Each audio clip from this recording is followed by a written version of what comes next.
Thank you so much for joining us at this evening event at the U.S. Center. We're very pleased to have you here with us today. My name's Ashley Allen. I'm with the U.S. State Department's Climate Change Office.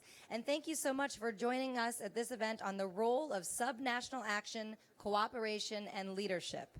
We have a wonderful panel of speakers here today, and we're very pleased to kick off the event by hearing from Mike Boots, who is the acting chair of the White House Council on Environmental Quality, and he will give us opening remarks.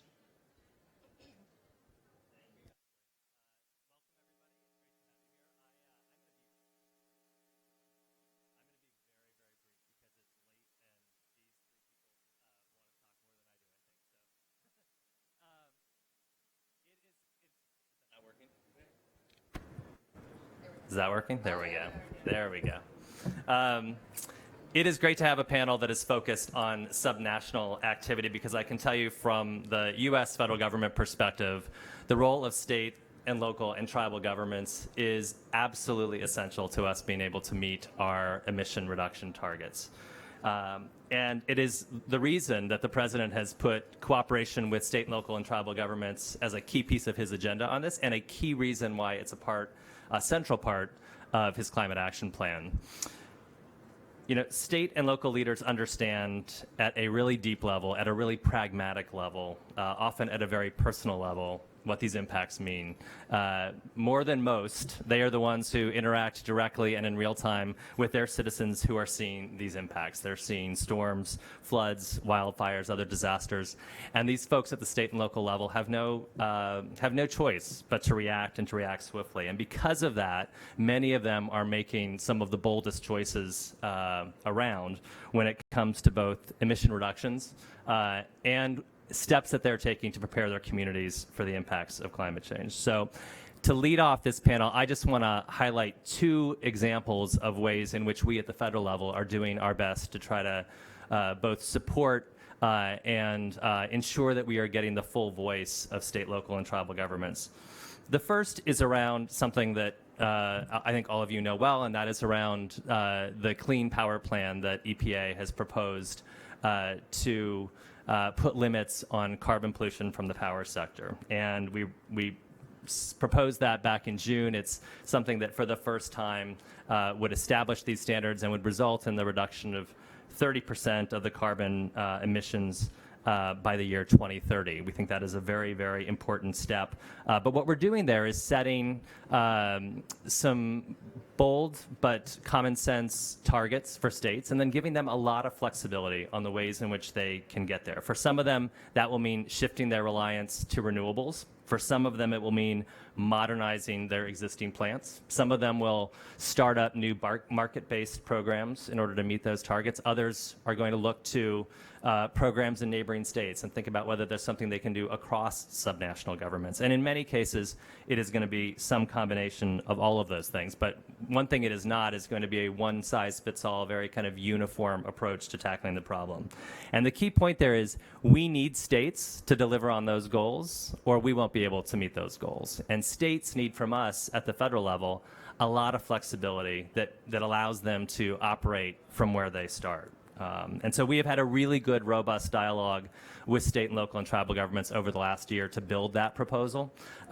We just ended the comment period on it, got a slew of comments, and now we enter the stage where we're going to learn a lot of the lessons from these folks and how to tinker with it and make some important changes so that it can be implemented in the best way possible. The second example is not regulatory at all, but sort of something that we have been doing at the federal level to try to support communities directly in the work that they're doing, both to curb emissions and to protect their communities from these impacts and really build a resilience of them. So many state and local governments are doing great work, forward-leaning work when it comes to both of those measures. And in many cases, in many parts of the world, it is state and local governments that are leading the way on that and kind of pulling their national governments along to catch up with them. What we want to do is better support those communities in those efforts and to encourage them to kind of up their ambition and their voice with their colleagues. And so just last week, we announced the first class of Climate Action Champions, which is a group of 16 local and tribal communities, urban and rural, big and small, kind of from all corners of the country, including a few from California, who were selected because they have done some pretty aggressive things. They've set really robust targets to reduce greenhouse gas emissions and energy use. They have really invested in renewables and clean energy in a meaningful way. And they have aggressively incorporated climate considerations into their building codes and building standards. And so those winners are going to benefit from kind of resources from across the federal government that'll bring with them kind of peer-to-peer learning, some exchange of best practices and some mentorship to those folks, some targeted support from a whole range of federal agencies, and some really directed expert technical assistance that we hope again, will sort of raise their ambitions on this front. We're excited to get this first class of champions going and to really try to do more of that as we go further down the road. But again, our hope is that together they can build some community across those communities as a class of folks who are really leading the way, not at the federal level, but at the subnational level on that front. And that's the last point I will just flag, is that one of the things that's been great about our work with these subnational governments is their recognition about the need for collaboration across those subnational governments. And so I had the pleasure earlier this year to be in New York for the UN Climate Summit, and I joined the mayors of LA and Houston and Philadelphia when they announced the Mayor's National Climate Action Agenda, which is a set of mayors who are doing really aggressive things around both greenhouse gas reductions and resilience. And they love to engage in a little bit of healthy competition with each other, but also to kind of bring each other along and recognize, I think, very strongly, those three mayors anyway, that they are stronger together in persuading the markets in their cities, but also their colleagues to do more of the same. And so ultimately, it's those folks at the local level that are realizing that they are driving a federal agenda here that, again, we can realize through an international climate agreement as well. And so it's that kind of a foundation that is really helpful for us, both here in Lima and as we head to Paris, to really make sure that we're building as strong a foundation as we can for those future agreements. With that, I think I will stop and let these folks continue. Thanks. Thank you so much. As we do a quick stage readjustment here, I also want to make sure that I welcome our international audience that's joining from all over the world via the web. Thank you so much for joining us. We're very happy to have you with us. And be sure to hashtag AskUSCenter, hashtag AskUSCenter, your questions as we turn to the panel. So now let me just briefly introduce our panel. And first, let me invite up to the stage our moderator, Gary Giro, who is the president of the Climate Action Reserve. Next to Gary, we have Matt Rodriguez, who is the Secretary of the California Environmental Protection Agency. Following Matt, we have Nancy Sutley, who is the Chief Sustainability Officer for the Los Angeles Department of Water and Power. And next to Nancy, we have Mark Kenber, who is the CEO of the Climate Group. And finally, we have Madam Wang Wenang from China. Thank you. And now I'll turn it over to Gary. Thank you so much, Ashley, and thank you very much to Mike for those words and for being part of this event. Thank you to the U.S. government for hosting us for this panel discussion this evening. So the idea of the panel here today is to talk about how we integrate efforts both vertically, so from a local to a state to a national to an international level, but also horizontally, how those webs start to be created. And we have four fantastic panelists, excuse me. It is a little later. And one super fantastic panelist. Good catch, right? Here today to help us through that question and to talk about it. And so we're going to ask each of them in turn to talk about the work that they're doing at their level and how they're trying to help foster and build this kind of integration.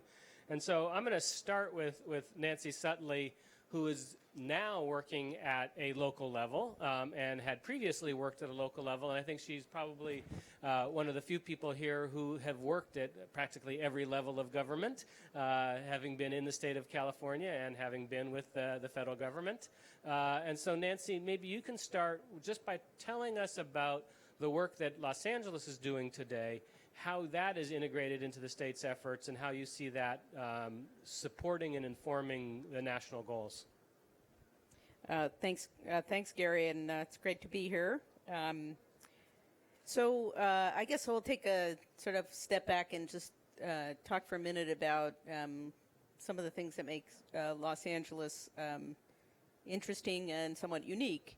And that is that for a city of 4 million people, in a county with 10 million people, in a state with 40 million people, we've got a lot of things on our plate right now.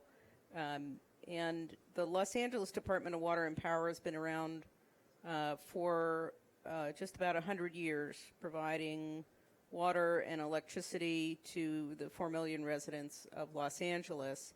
And probably for 90 of those years, it looked kind of the same. But for the last 10 years and forever into the future, every day that goes by, it looks a little bit less like it did for those first 90 years.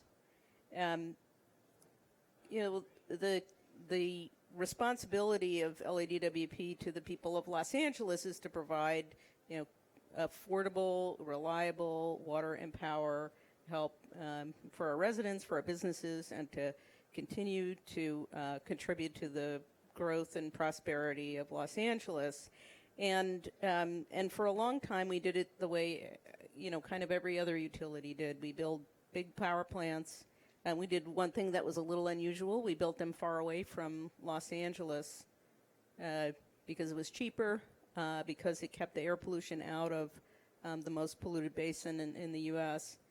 And that was, the way things were going to go for a long time. But,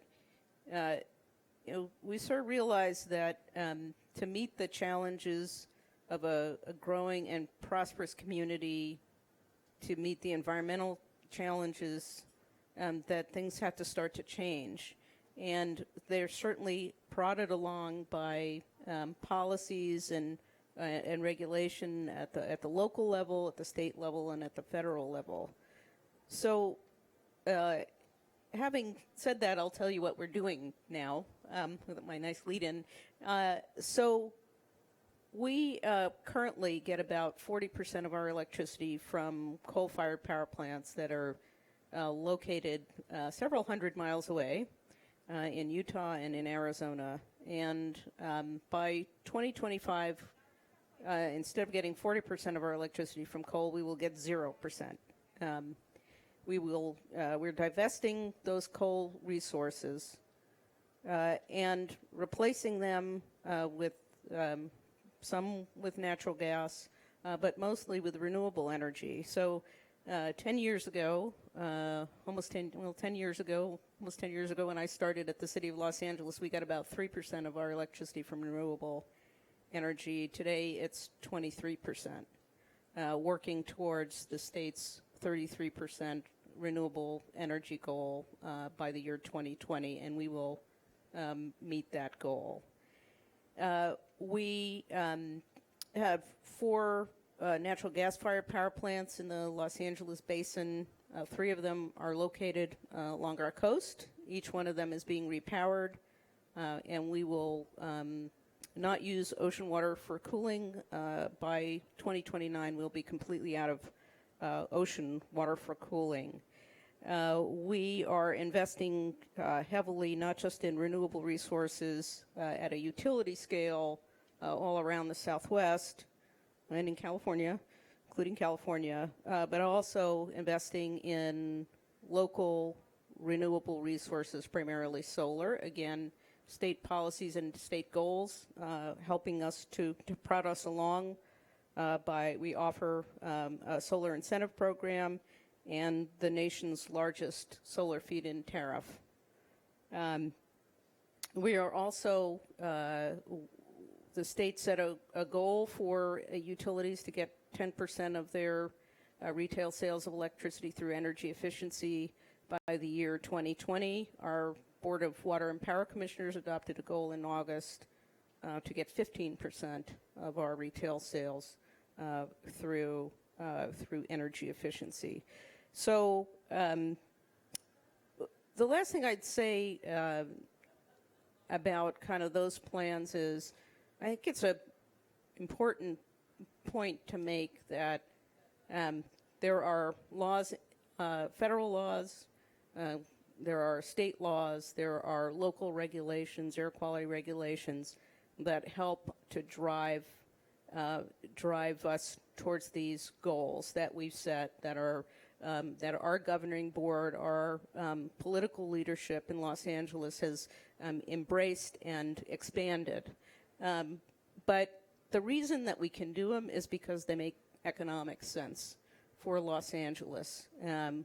We believe that Los Angeles can be the center of clean and green technology, and we are helping to support the city, help to found something called the Los Angeles Clean Tech Incubator, which we have a strong relationship with, because we believe that our local economy, our regional economy, will gain tremendously by the jobs and the industries that are being created as we transform our 100-year-old utility into a different utility, and utilities around the country and organizations and businesses around the country who are investing in energy efficiency or investing in cleaner and greener technologies.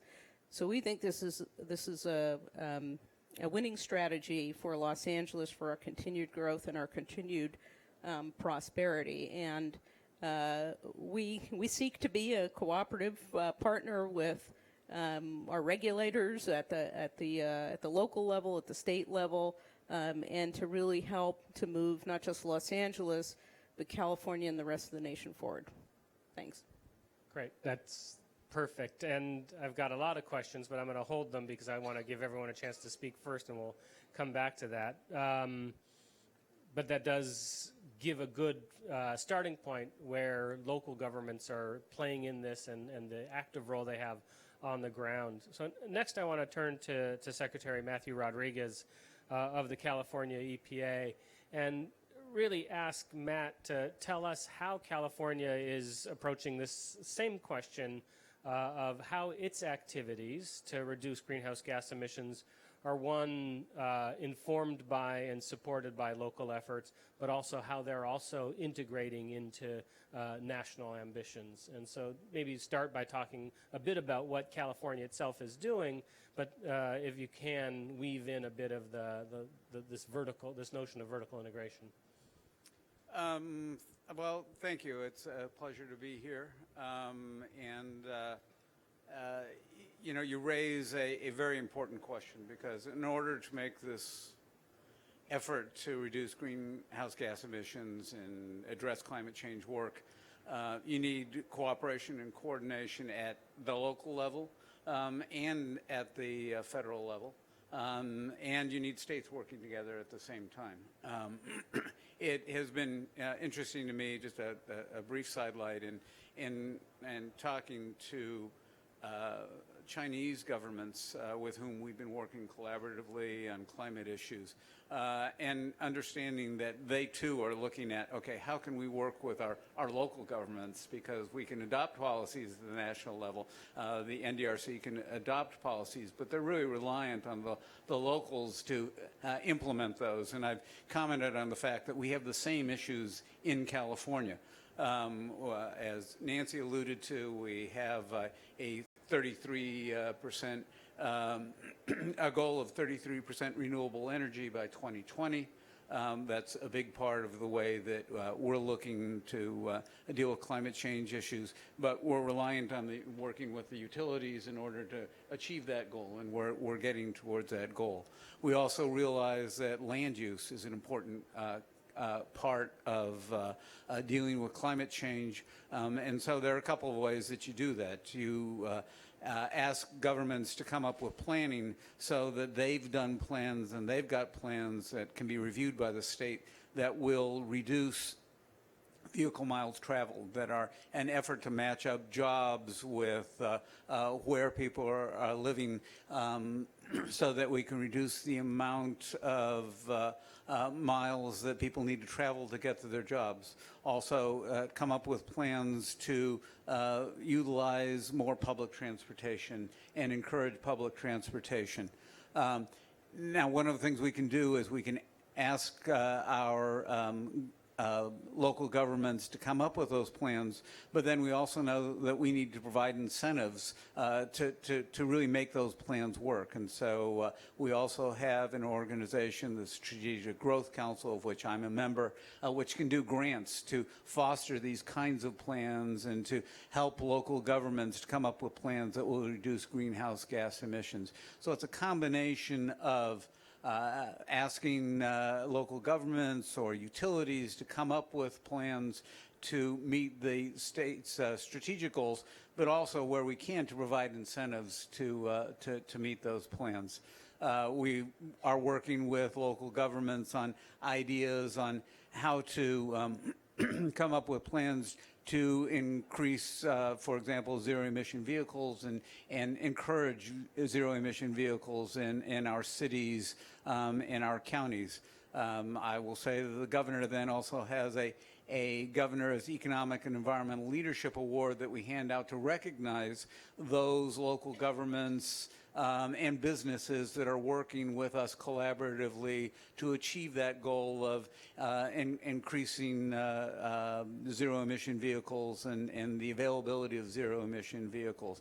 So it's a combination of things that we can do to work with locals, a combination of direction and providing some funding where we can come up with it.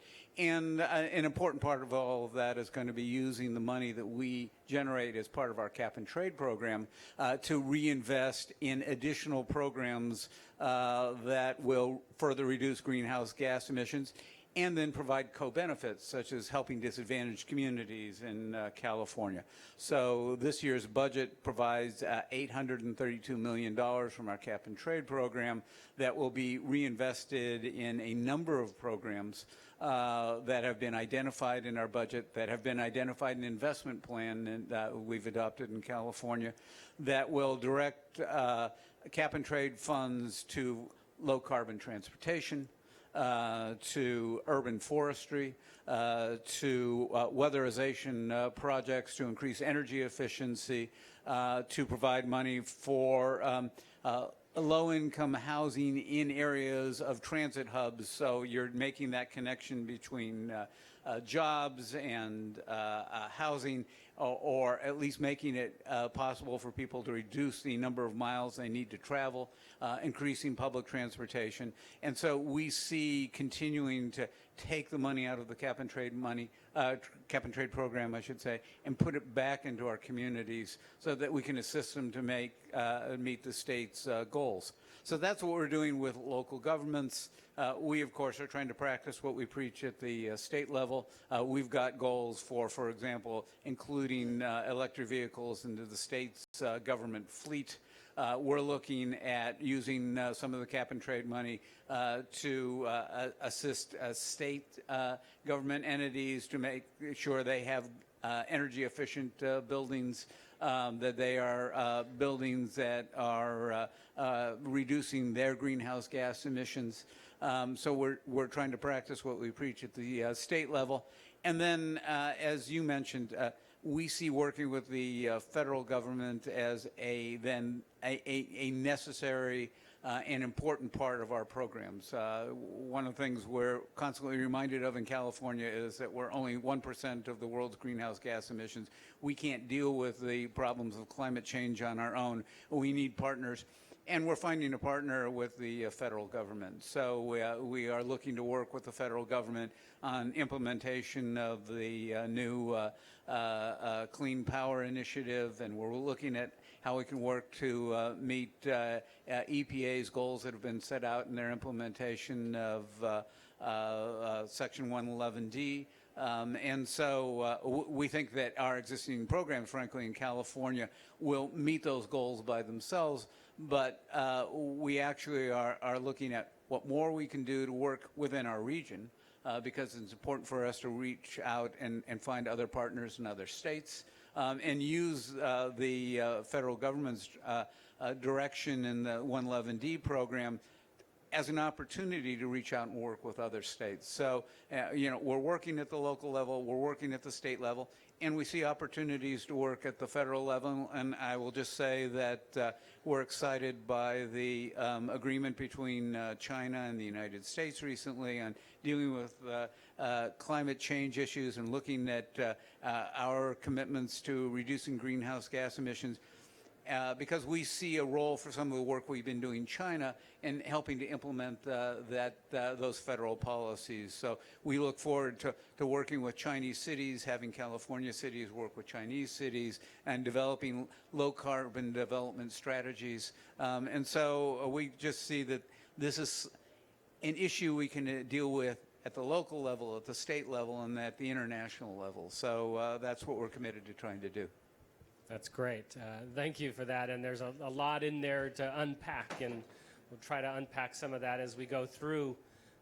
But it's clear that this is a tangled web. There's tentacles going up, and they're going down, and they're going sideways, and it really does speak to the need for deep cooperation. And I do have a question, and so you think about this while we go on to the next speaker, about, and I'll ask this of all of the speakers, I suppose. So think about this as, how does this cooperative effort, how is it when you start to talk to other actors, does that lead to synergistic effects and the growth of activity and more ambitious, more robust activity? But I will hold out on the table for now. You can think about that. And I want to turn to Ms. Wang from China, from the International Cooperation Division, because Los Angeles has recently signed some agreements with China. California has signed agreements with China. So China is obviously doing the same type of integration, both horizontal and vertical. So I want to ask you to talk about the work that's going on in China today, how that's being informed by the local level and supported by the local level, and as well as the work that you're doing internationally to expand that influence. First, thank you very much for giving us this opportunity to join the panel in the U.S. Center. Actually, it's my first time to come over this center, even we are neighbors. I think it's a very good start, you know, for invite the Chinese delegation, you know, to join the panel to share the experiences. When we talk about China's low-carbon strategy, first I would like to share with you, we have already set up a very stringent carbon intensity target. We have a target by 2020. The number is 40 to 45%. So in order to realize those stringent targets, the national government has allocated a target to each individual province. So each individual province get their very stringent carbon intensity target. So we have done this for the second year. Last year is the preparation, you know, for the implementation of this strategy. This year now we started to do formally, legally.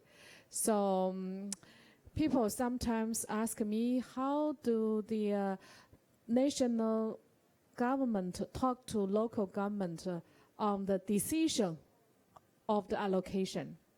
So I could share with you.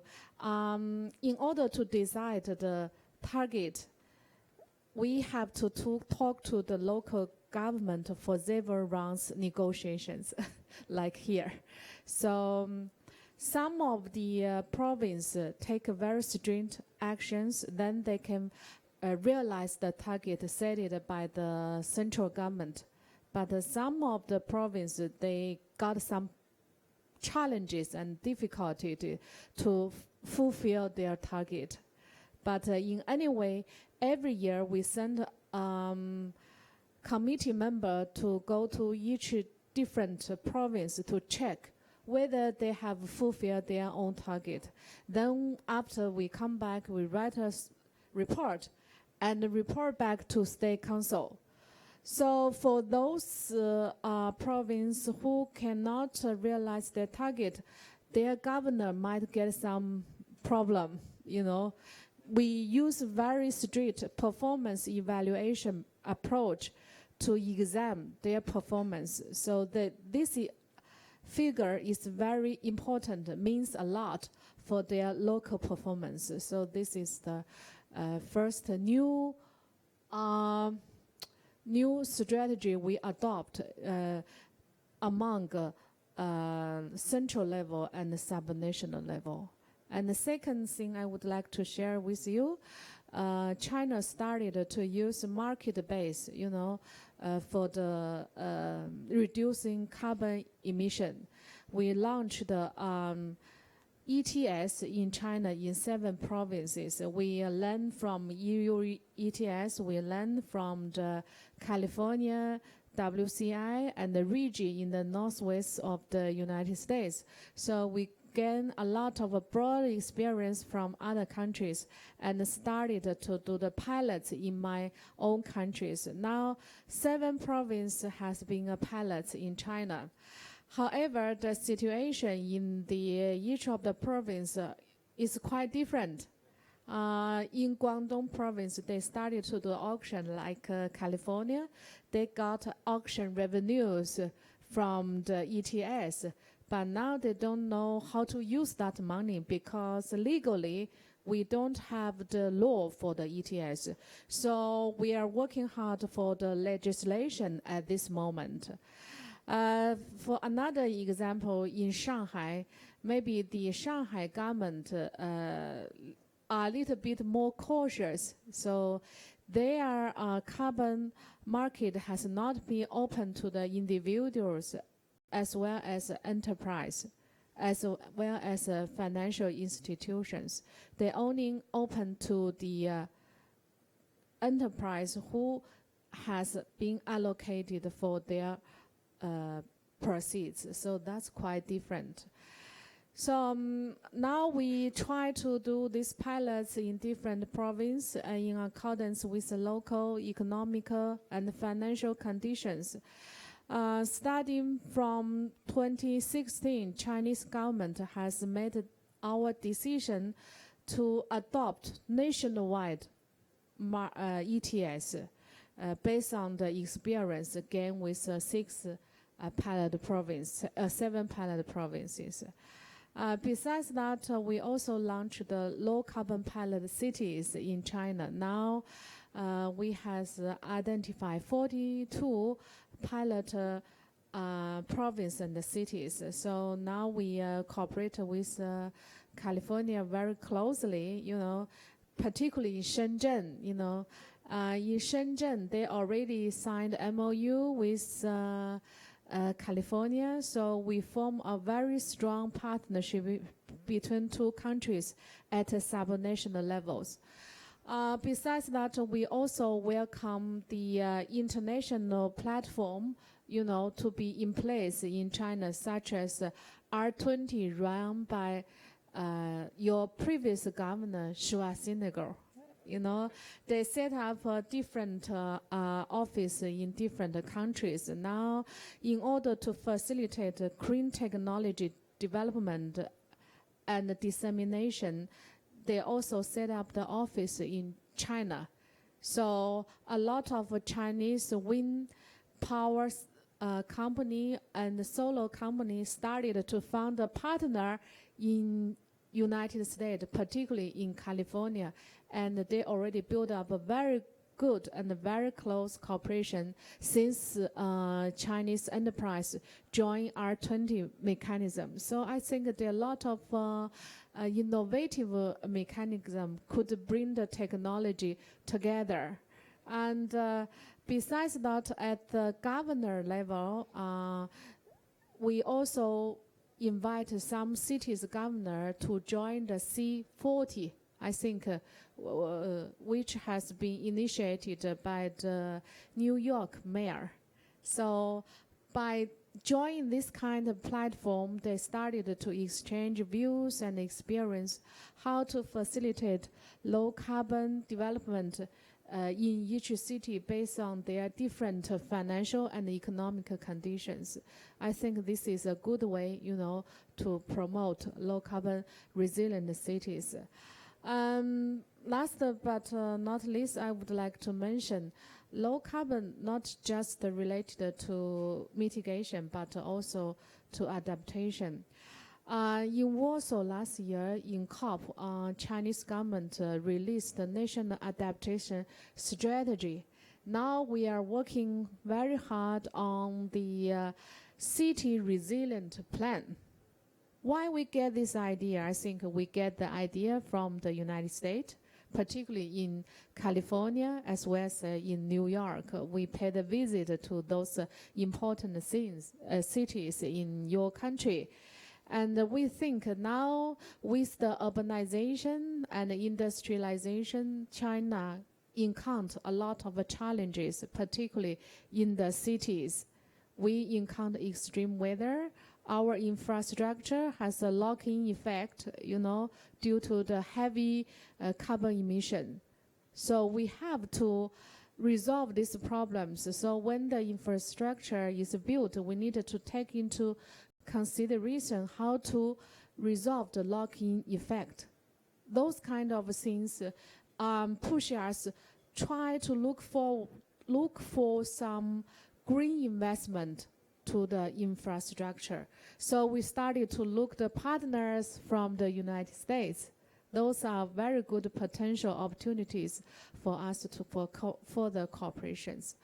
In 2013, China and California has signed a memorandum of understanding, to further facilitate the low carbon development. I think it includes a lot of a range of areas. Now the MOU is implementing very well under leadership of MATS and the NDRC. So we jointly try to find some good projects for implementation.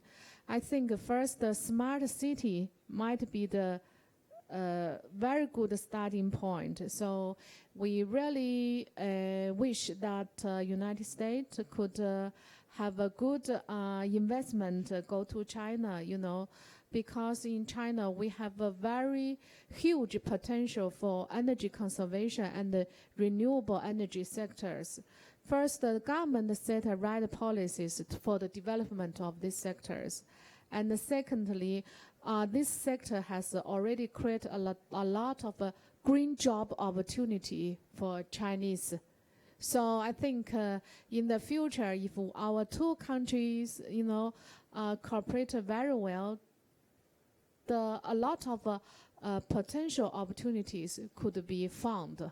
So I think we are really hope that the more further cooperation could be built up through the MOU with California.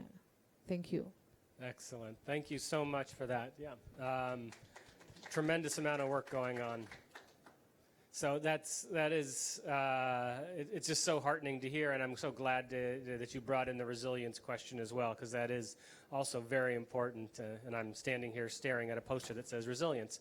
But let me turn now to Mark Kenber, who is the CEO of the Climate Group, and I'll let Mark talk about what the Climate Group does and who they are, but they are at the center of this kind of integration, working with governments at all levels and with businesses, so integrating in the business side of it. So Mark, maybe you can tell us a bit about the work of the Climate Group and how you try to ensure, as we were just talking about before the panel, that all of these efforts are actually coordinated and not stepping on each other's toes, and they're actually adding value rather than just adding noise.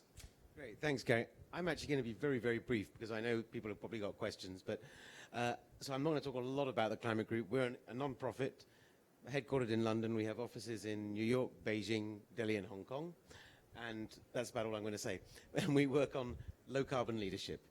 And what I want to focus on is international cooperation. As we've just been hearing about, we run a network of international states and regions, about 23 members, who between them are worth about 10% of the world's GDP and about 7% of global emissions. California is a member, New York and Connecticut are members, and other US states are affiliate members, a number of Canadian provinces. We try to work with the states, provinces, and regions around the world that are the economic powerhouses, because it's important for us to be able to demonstrate that it's not just little regions here and there, but it's the economic centers of the world that are also showing leadership on climate change. So what do? We do two strands of work. One is about setting targets, reporting on targets, and sharing understanding of how that reporting, that measurement, and that target setting happens. And the second strand is around policy innovation. And I've got a few bits of paper here that people can look at. But it's one of the reasons why we work with state and regional governments more than others, and I think people have alluded to this at the beginning, is that whereas national governments get elected on macroeconomic results, defense policy, foreign policy, state governments like city governments get elected on what happens on the ground. Reliable clean energy supply, reliable clean water supply, et cetera, et cetera. And we found that most of the governors, the premiers, the presidents of state and regional governments have found that when they invest in energy efficiency, when they invest in clean energy, when they invest in low carbon solutions, they do better economically. And it was fascinating for me last year at a meeting of the Eastern Canadian provinces and Northeastern US governors, that Connecticut and Massachusetts both made the case that having invested in clean energy and energy efficiency, they had shallower recessions than all their neighbors, and they came out of recession much more quickly. And not only that, their recovery brought jobs, which many of their neighbors had not done. And that was a really heartening lesson.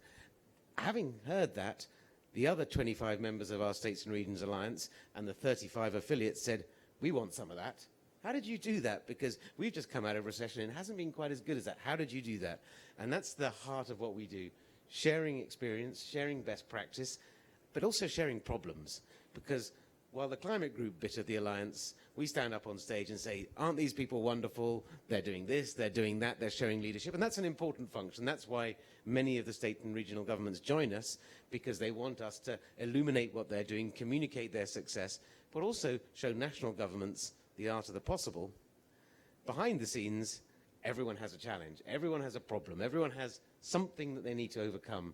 And there's a pretty good bet that somewhere else in the network, someone's had the same problem and found some interesting way of overcoming it. And what is particularly fascinating for me is that it's not just one German land seeking problems from another German land or one US state from another. It's a Brazilian state learning from a German land, or a French region learning from an African state. And it's amazing how similar some of those problems are, and how similar the solutions are, often politically and often practically as well. I could go on for a very, very long time about this, but I won't. We have a website. You can ask me questions afterwards. There are some materials, as I said. It excites me because when I come out of the plenary behind us, and as we were joking this morning, people are moving paper clips around and moving square brackets around. We had a General Assembly of our States and Regions Alliance this morning, and I came thinking, okay, we can do this, because here are a bunch of political people, technical people, administrative people who are always looking for solutions, always looking for reasons why to do something and reasons how to do something, rather than reasons why they can't do something. And that's pretty exciting. So I would encourage you to learn more about that. We work with a coalition called the China Regional Low Carbon Alliance, and so maybe we can hear more about that later. But there is real interest in these bottom-up solutions, and for those of you who sometimes feel a bit of despair, local governments, state governments, and city governments are definitely a source of hope. So I'll leave it there. Great. Thank you so much, Mark, for both the enthusiasm and the note of optimism. We need that throughout this process to keep us going, of course, and it's great work that you're doing there, and Been proud to have known you now for a long time doing that work. So I'm going to come back to the question I put on the table earlier and just ask each of the panelists to provide a brief comment, where we are running short on time, and I do want to provide some time for questions from the audience, but perhaps a brief response to the question of how do, maybe taking that proverb that, if you want to go far, or go fast, you go by yourself. If you want to go far, you go together. How is that going together synergistic, and maybe provide a specific example, if you can think of one, of where those synergistic effects have actually occurred? And I'm going to start here with Secretary Rodriguez. Yep. And Gary, if I could just make an announcement to please hashtag #AskUSCenter, and those of you in the audience, get your hands ready, because I'll come out to you as soon as we're done. Well, this is a work in progress, but I'm going to cite to it because it's something that we're very interested in, and that is promoting zero-emission vehicles. It is one of the common themes when we're talking to other government entities. Everybody seems to be interested in promoting zero-emission vehicles, and the goal would be to develop this groundswell of support for zero-emission vehicles, be they electric vehicles, be they fuel cell cars, so that we can work then with the automotive industry to convince them that this is an area where they want to continue to invest and they want to continue to work with us. We see that in California, the work that we've been doing there has been successful in really getting a foothold for zero-emission vehicles in California. We passed 100,000 zero-emission vehicles in August. I'm told that we're already up to 115,000 zero-emission vehicles in California right now.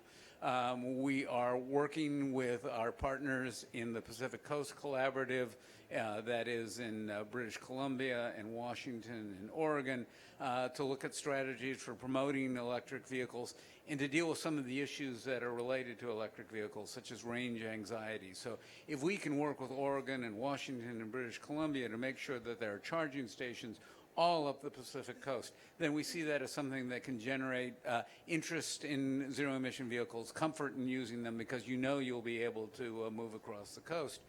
And then it goes further than just those governments.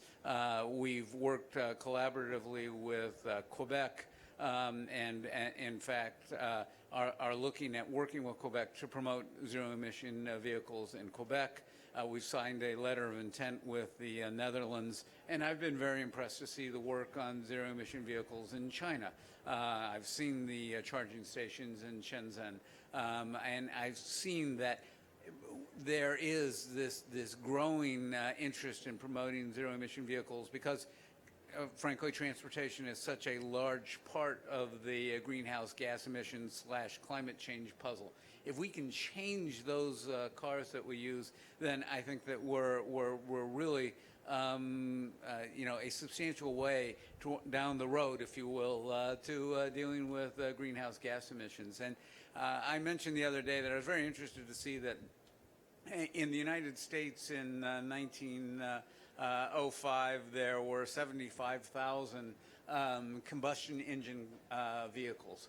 By 1913, that figure was up to 1.5 million.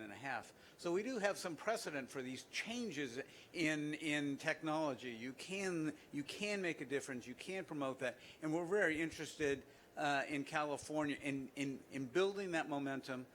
Our own goal in the state, as stated by the governor, is to have 1.5 million zero-emission vehicles in California by the year 2025.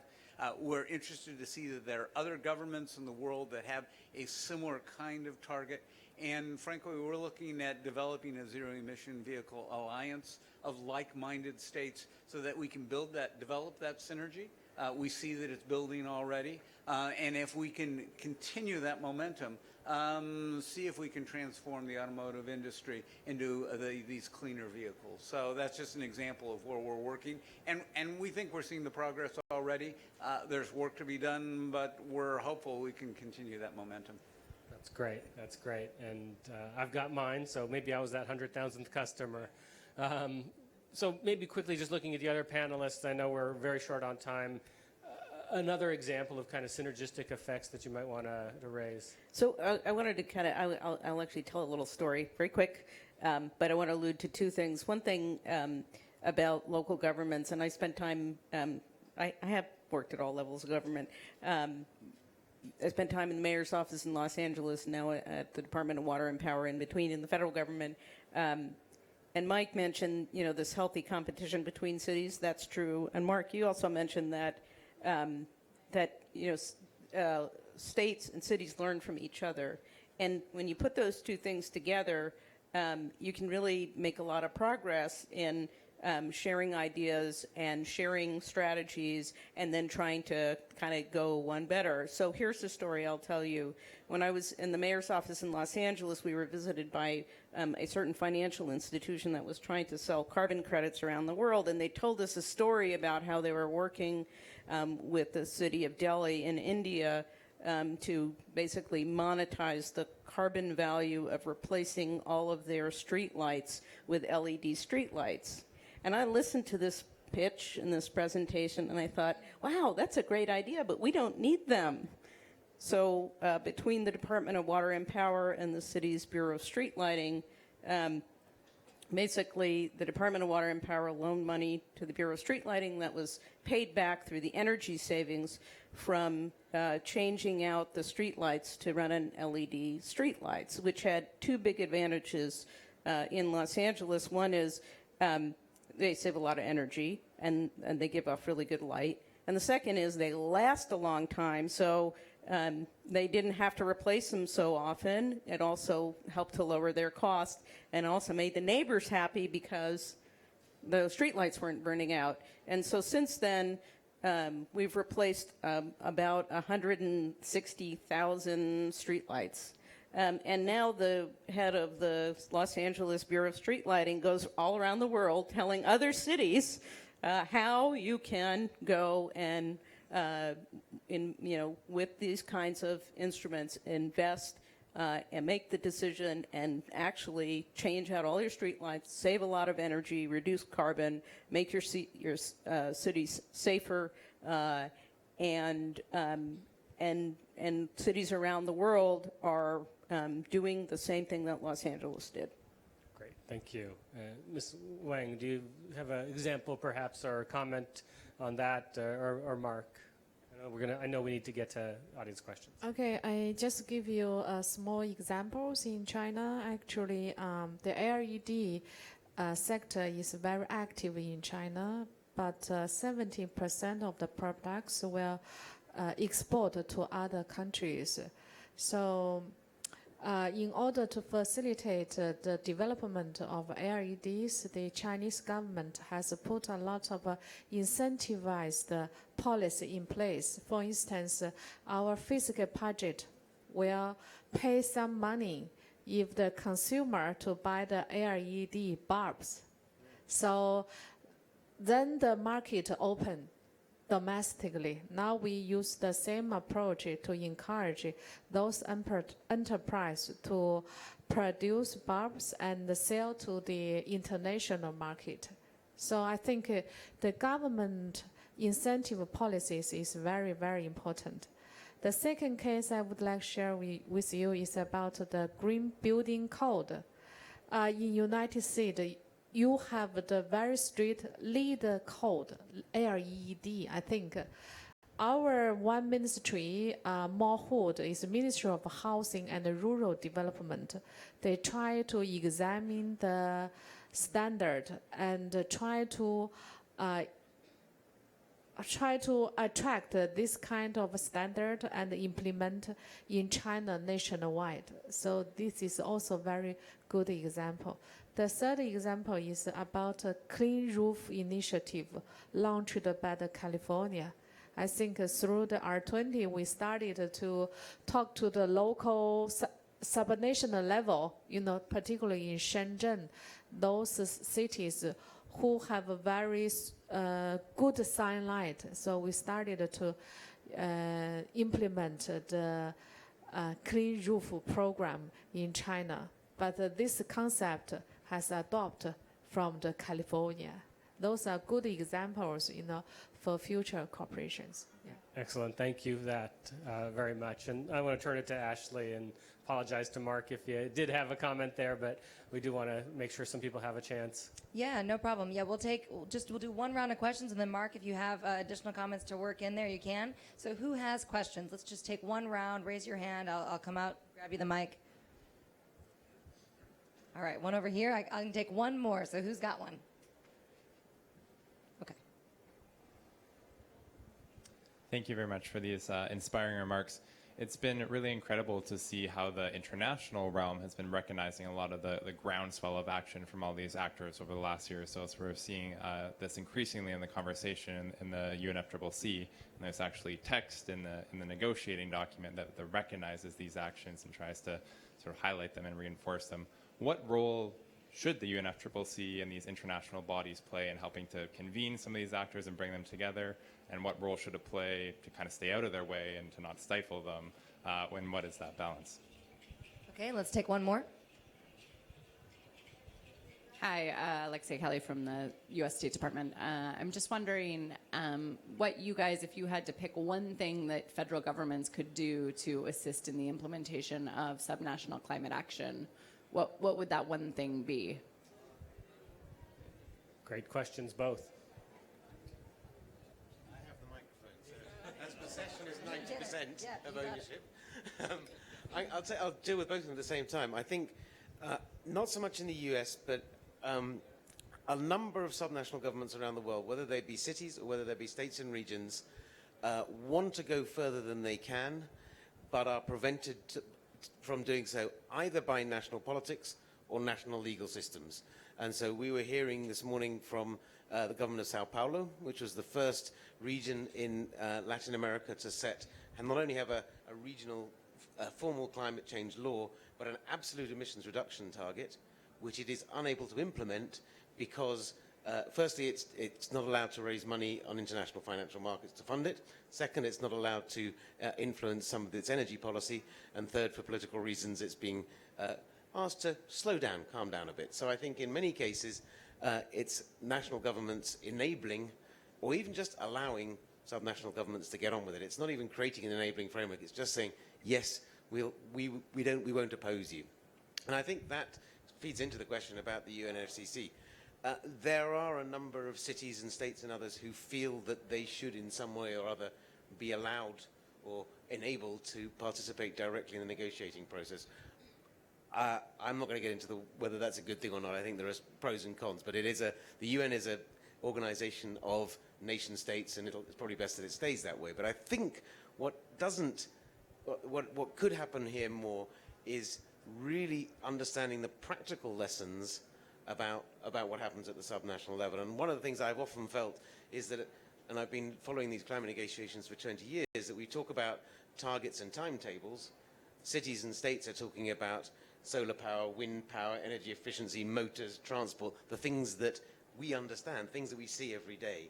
And a bit of that practical stuff into what can be sometimes pretty arcane negotiations might help us find a way through it to look at practical solutions, which are, after all, what we need.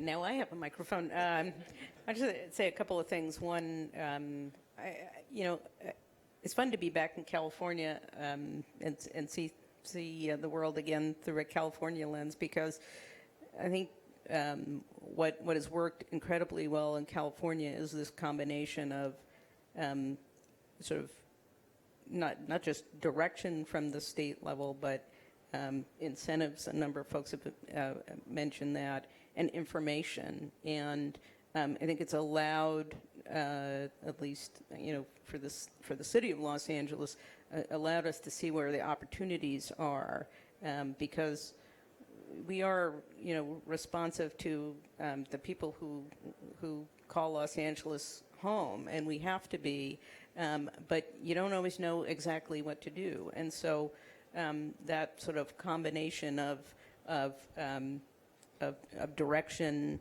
encouragement, and information is incredibly helpful. And I think whether you're looking at an international agreement or what the federal government can do, those are the kinds of things that make change, that make change possible, and that make those who have to make decisions every day.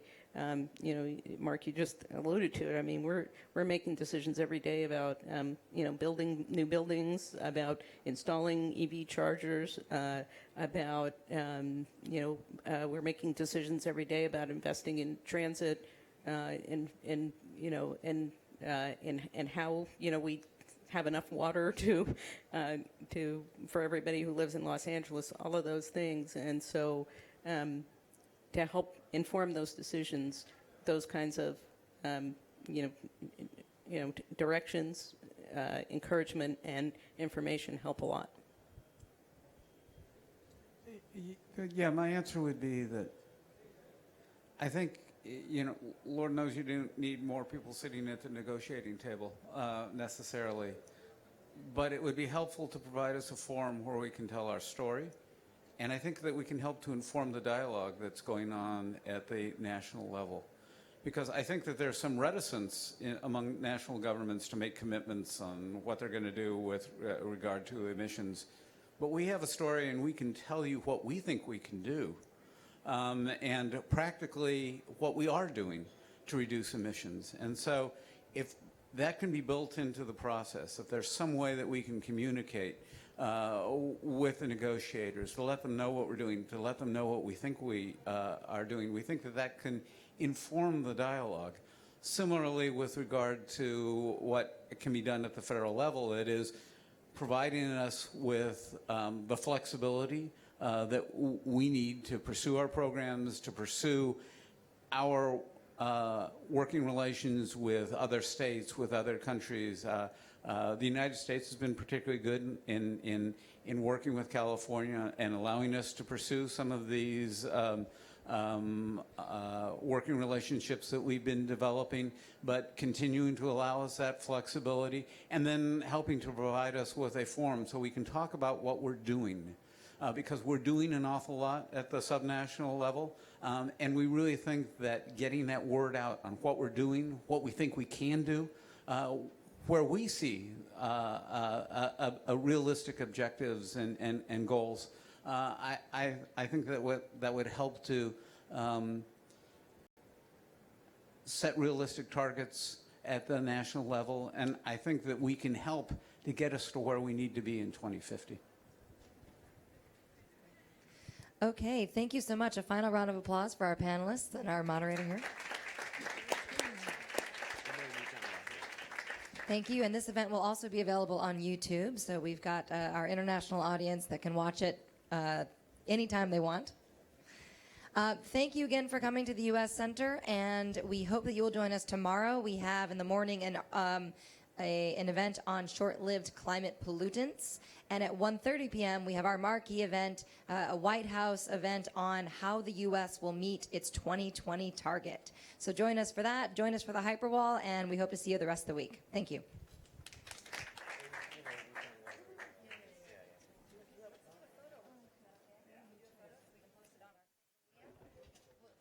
We'll just do a quick